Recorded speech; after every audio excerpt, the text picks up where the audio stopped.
take his passion, two passions, and merge them together. You're actually allowed to choose your own clients. But because you're able to focus on your expertise, your background, all started to lean in to their little niches of expertise because it just eliminated the competition. It's extraordinary what people can do when they start to really, really understand the intricacies of their particular niche.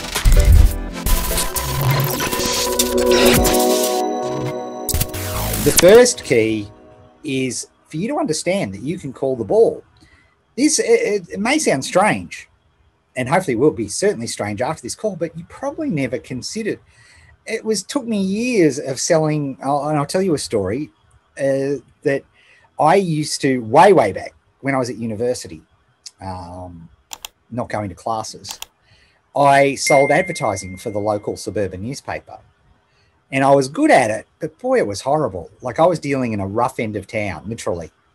And, you know, I would go to a fruit and veggie seller and say, hey, would you like to advertise in the newspaper? And they would say, literally, this happened to me.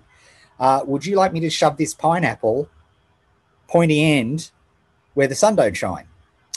So that'd be a no to the advertising then. It was not fun. It was not pleasant at all, right? And then it occurred to me, and again, may surprise you to know, I've always been, since 1984, I've been a mega Apple fan. And then one day, and it was actually, I was listening to a Tony Robbins tape, and it occurred to me that, hang on, there are salespeople that sell Apple Macintoshes. And it hadn't occurred to me till that point to even think about it. Seems stupid now, but it was true. And so I created a Dream 100 of Apple resellers and then went about approaching them and got a job, and the rest is history. But you can do that too. And I think you can do that in areas that you may or may not have understood that you could do it. Like Pro Leaguer Ben Simpkin doing advertising for all the major record labels. It's incredibly highfalutin and lots of fun, and they spend like drunken sailors, right? People wouldn't have even considered that. Hey, do you like sports ball? Do you have a favorite football team, basketball team? Who does their media buying? Right, you didn't think about that. Who does PlayStation's media buying? And I'm obviously talking about my hobbies, but do you see where I'm going with this? Do you understand the opportunities that are available to you? If you open your eyes, our very own Justin Brooke has a very important mission to him right now in terms of using his knowledge to build funnels to help grow various Christian organizations. How cool is that?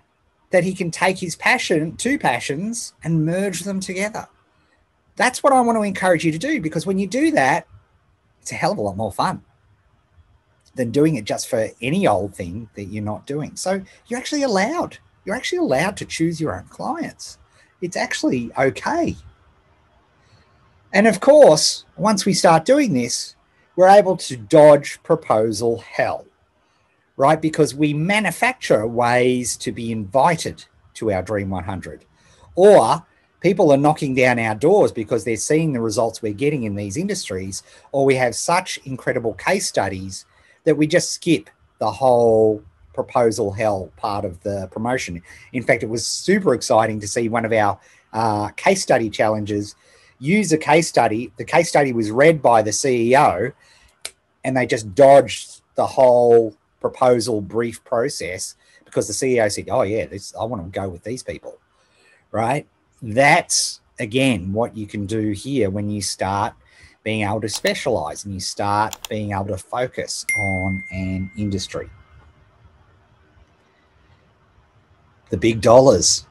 But because you're able to focus on your expertise, your background, your personal areas of curiosity, your industry niches, your ad network specialities, when we take all of that potpourri and mix them all together, we get the sweet scent of big dollar deals, because your expertise with that particular mix, it's often, I was on a call the other day actually, and somebody mentioned this, for you to be an expert I think it's a Tim Ferriss thing.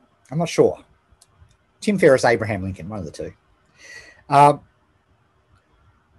In any one particular market, it's very hard to be, in the top 5 influencers in a market, in any one particular one. But all of a sudden, if you combine 2 specialities, it's much easier to be in the top 5 of that, because the Venn diagram goes smaller. If 3, so for example, you are, and I'll make this up, you are brilliant at getting traffic from Facebook for sporting organizations. All of a sudden, the competition shrinks immensely, right? But there's plenty of business. There's hundreds of thousands of dollars, there's millions and millions of dollars of traffic turnover, hundreds and hundreds and hundreds of thousands of direct revenue every single month for these organizations, right? When you start to think about, wow, okay, I've got a little unique flavor. And like I said, when I started interviewing all our top tippity-top pro leaguers, they all realized this, and they all started to lean in to their little niches of expertise, because it just eliminated the competition. So you can take this to the nth degree. In the before times, when we were allowed to travel, it was in January of this year, unbelievably, we had the Pro League conference in Jamaica. I can't believe it seems like an eon ago. At that, there were some amazing presentations, but the one that stuck in my mind was Jason Stogstill's presentation. We all know Jason Stogstill, fellow pro leaguer, extraordinary resume, smashed our affiliate competition, destroyed it, just literally destroyed it in 48 hours, monster media buy. But his presentation was about the reason he's able to do what he does is because he understands the niche so well.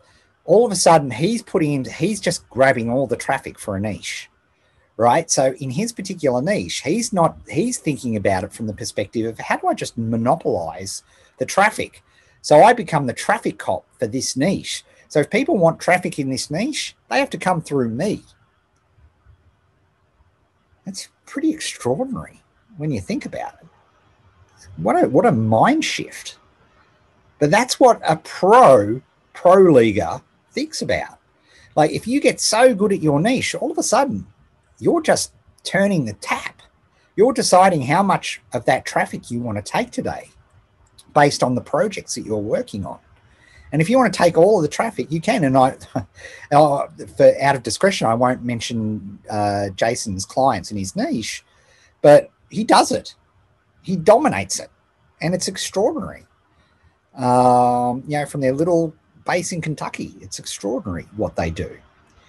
Josh Bretag dominates his markets from a farm in Wagga Wagga, and you'll have to look that up on a map, right? Let me tell you, when you imagine middle of nowhere, that's where Josh Bretag lives, literally. It's extraordinary what people can do when they start to really, really understand the intricacies of their particular niche. Now, of course, I'm talking about the top level. You may be just starting out watching this, and that's great, because the process that we're doing over the course of the next couple of days is, of course, going to take you from here to here.